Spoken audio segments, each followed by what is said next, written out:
It's funny because I never thought I'd be a female athlete. But I'm very lucky that I've stayed with it, and I'm going to stay with it for as long as I can.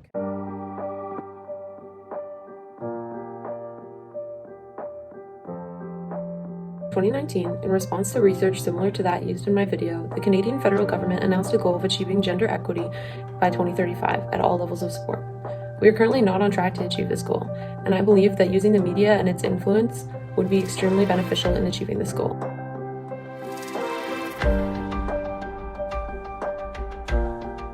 I never want sport to take a backseat in my life. And I realized that I had this compassion and this competitiveness. I am proud of my strong body and everything it can do, but it has been a long journey. Like-minded women working towards the same goal, it's one of the most empowering feelings I've ever had. The tools that my teams have given me, that my coaches have given me, that I have taught myself. When I truly found a sisterhood and a form of support system. Learning how to fail and bounce back. And it wouldn't be seen as, oh, she's just another loud, black, crazy girl. No, I'm a crazy girl that plays rugby. I'm a girl who's yelling on the field, who's commanding, who's making demands, and is getting the ball past her because she's loud enough. Growing relationships, you learn about building your own character and how to deal with struggles on and off the field. Regardless of what you look like and you're female, you'll always be a role model to someone.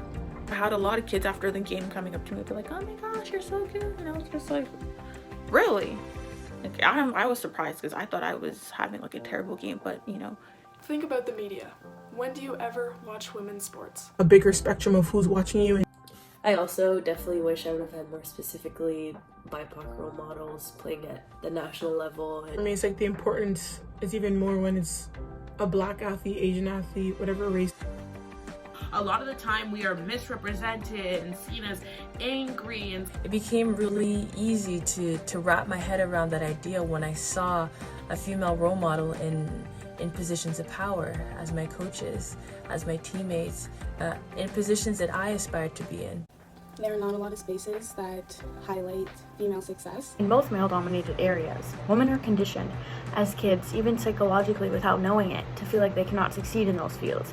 It's super important for young girls to see themselves in whatever career path they want to take, and it's especially important in athletics as female athletes are often disregarded. There's always a life that you can touch, and there's always someone that could benefit from watching you or being close to you. Give them that hope.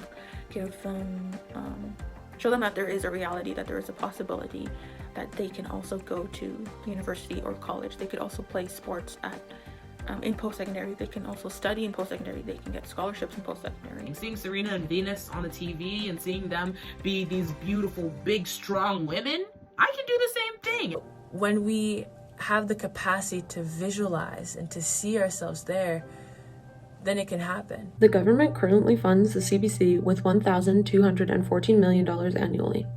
I believe that if the government is serious about their goal of achieving gender equity, the media will be extremely important in today's day and age. Therefore, I call that some of these funds, at least 10%, be allocated to creating media content for female athletes.